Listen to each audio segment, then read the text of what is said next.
Hey there, everybody. I'm Deborah Miller. I'm usually here as half of the Beth and Deb show, but today I'm on my own.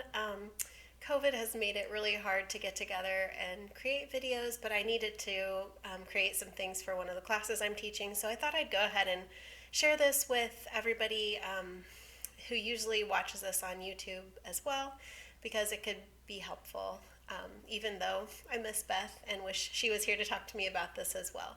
But today, what I'm going to talk to you about is being nice to yourself. Um, a lot of people struggle with being overly self critical, right? So, maybe you have this nagging little voice in your head that's always putting you down or questioning whether what you did was right or wrong. And being too critical of yourself can lead to a lot of unhappiness, stress, anxiety, depression, low self esteem, you name it. So, this is a problem I see a lot of times in therapy clients.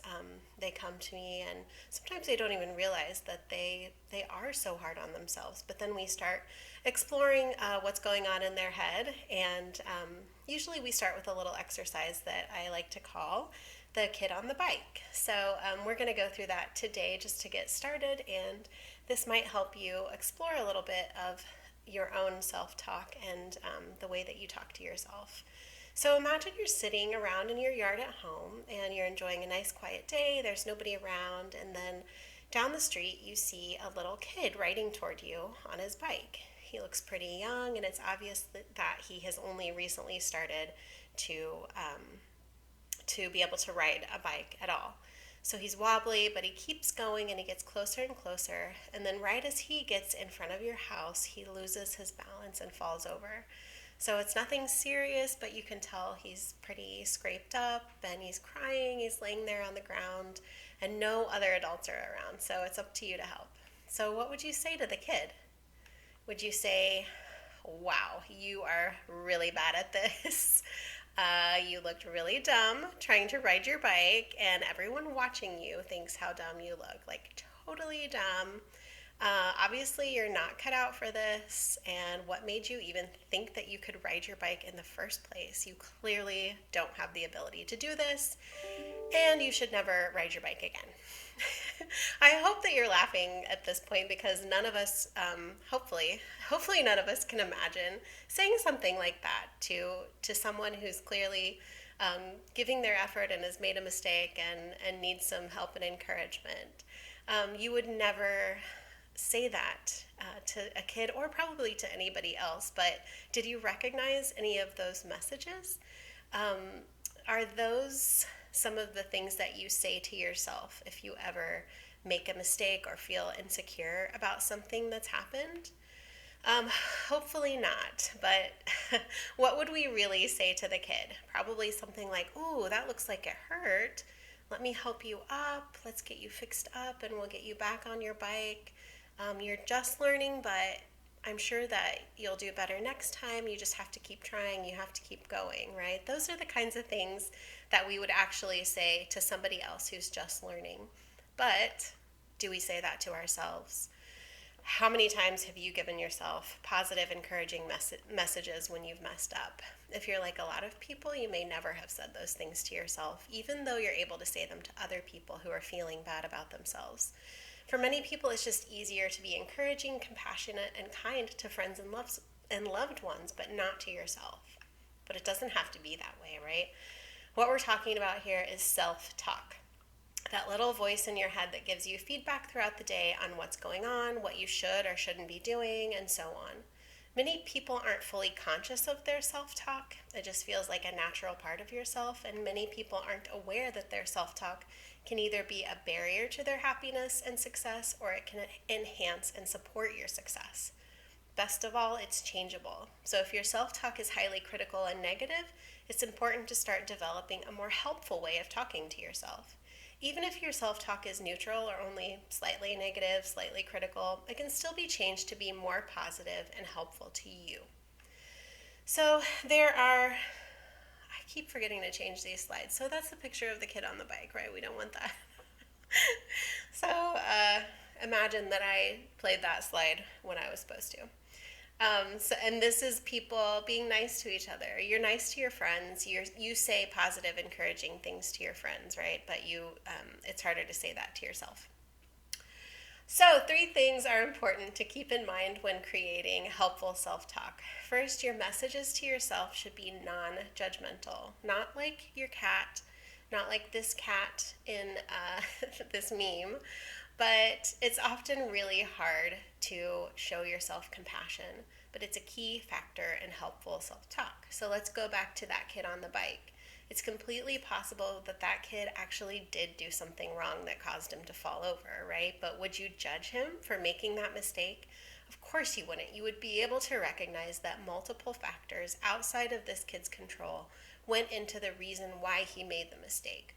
He's young, he's inexperienced, he didn't know that his shoe was untied, he didn't know that shifting his body weight a certain way would throw him off balance. It's not because he's bad at heart or that he could never learn to ride a bicycle. It's just that there are things that are outside of his control, but that could change in the future, right? So, in the same way, when you mess up or feel insecure about something, it could be completely possible that you actually did mess it up. Maybe you missed a deadline, procrastinated, overdrew your bank account, but think about all the factors that went into that mistake and give yourself some compassion instead of harsh judgment. Being compassionate is one key to helpful self talk, but so is honesty. If you only ever offer compassion, then your positive, compassionate self talk can turn into just making excuses for your unhelpful behaviors. And then the patterns will never change, right?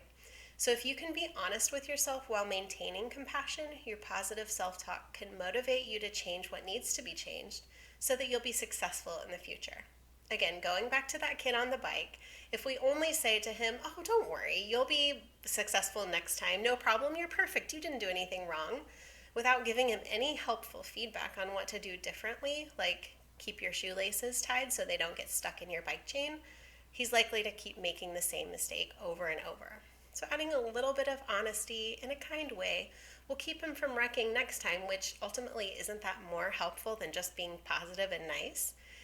This goes for your own self-talk. Let's say you missed a deadline. Kindly tell yourself missing a deadline isn't the end of the world and everybody makes mistakes, but there are probably some things you could do next time differently to make sure you don't miss the next deadline. Like maybe you shouldn't binge watch all the seasons of Real Housewives in one night. That's just a suggestion to me. Finally, helpful self-talk should be encouraging. So, I've got this. I believe in myself. I can figure this out. I'll get it next time. This part is just a pep talk, and eventually, if you say it enough, you might just believe it. So, before we get through some examples, I just want to say changing your self-talk is not easy. It takes effort and time, especially if you're starting from a place of deep self-criticism. You'll likely find yourself slipping a lot in the beginning, which might make it even easier to criticize yourself. I can't even get my self-talk right. But think of it as just another chance to practice helpful self-talk. Be non-judgmental. Think about the factors causing you to practice unhelpful self-talk. Maybe you criticize yourself not because you want to, but because it's what you were taught to do from an early age. Maybe you always thought that if you didn't criticize yourself, you wouldn't get any better. Then be honest. Critical self-talk isn't helping you. In fact, it's hurting you. It takes time to change an unhelpful habit. Finally, encouragement. With time and effort, you can do this, and your helpful self-talk can help you feel better about yourself. So, let's work through some concrete examples of situations that are common. And keep in mind, the self-talk that you're going to be preparing in place of the negative or unhelpful self-talk needs to be non-judgmental, honest, and encouraging. So let's see here. Let's get some examples up on the screen. So this is a little worksheet that I created for my students to help them identify their habits of maybe being mean to themselves in certain situations, or having like some automatic thoughts come up when they've made a mistake or if something hasn't gone quite right. And then identify ways to change that into more helpful self-talk. So, for this first situation, it's that your friend never texts or calls you first. You're always the one reaching out to them, and I can just say these are situations that I've experienced myself and that I struggle with maintaining a positive or more helpful outlook on these. So, I just want to say that if you're my friend and you never text me, this is definitely about you and you're hurting my feelings. But moving on, hypothetically, in this situation, you might have some negative automatic self talk pop up if you notice that you're always the one reaching out to your friends and they're never texting or calling you to hang out. You're always calling and texting them. That's okay, but we need to start just by noticing what that self talk says. It says maybe they don't really like me because I'm a total ding dong and everyone probably hates me. That might be a little melodramatic, but that is what happens in our minds sometimes, right? Those are the real fears that we have, that people don't like us for some reason that we're not aware of. It's not very helpful to say those things to yourself, but when we notice this unhelpful self talk, we can't necessarily control it or make it never happen again, right? But we can decide if we're going to attach deeply to that thought and believe it and let it ruin our day and maybe even ruin our friendships. Or another option is to say, I recognize that old unhelpful self talk. That's not going to help me feel good about myself or my friend. What could I do to think more helpful things about this situation? So we go in with our three components, right? Non judgmental, honest, and encouraging self talk. A non judgmental thing to say might be everyone's a ding dong sometimes, right? Me included. That's okay. I'm not a ding dong all the time, and people don't hate me. Honesty, there could be lots of reasons why my friend doesn't text first. One of those reasons could be that I've done something that my friend doesn't like, but that's not the end of the world. In this case, being honest helps you realize you might have made a mistake with this friend, but it's probably something you could work on and improve. It's not a hopeless case, right? And then encouraging.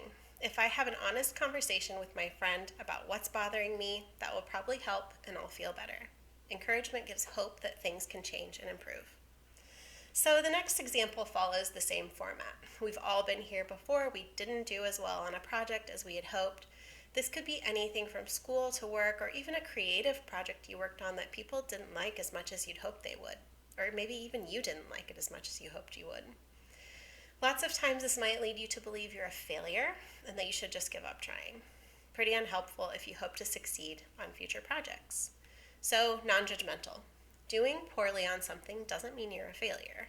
Everyone fails at some point. This is where you'd insert that cliche about Michael Jordan not getting picked for his high school basketball team, right? Maybe you're the Michael Jordan of pottery and Excel spreadsheets or something like that, but you'll never know if you give up now. So moving on to honest, you've got to take a good hard look at yourself and understand what it was that caused you to fail the project. Did you procrastinate? Do you spend too little time working on it? Or is it just that you're the kid on the bike? You're new to projects like this and you need some more experience. Regardless of the reason, it takes courage to own up to the mistake and not berate yourself for it, but to commit to addressing it next time if possible. And this is where encouragement comes in, a little pep talk that this mistake was just a chance to learn, that next time will be better because this time you learned something.